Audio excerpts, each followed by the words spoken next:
Mücevher taşa. Yaşa Mustafa Kemal Paşa yaşa. Adın yazılacak mücevher taşa.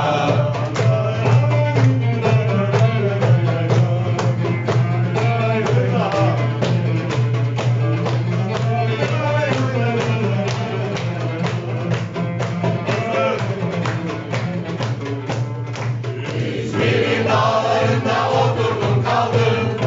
İzmir'in dağlarında oturdum kaldım.